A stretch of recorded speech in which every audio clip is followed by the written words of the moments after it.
Kementerian Kelautan dan Perikanan menangkap 2 kapal asing yang melakukan illegal fishing di perairan Indonesia.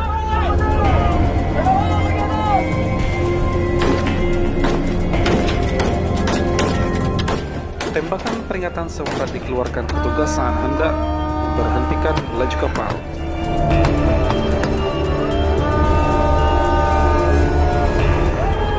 Kedua kapal asing berbendera Vietnam itu ditangkap di Laut Natuna Utara, Selasa, 17 Agustus.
Sementara satu kapal yang sempat ditangkap itu terbakar karena overheat setelah kejar-kejaran dengan kapal pengawas.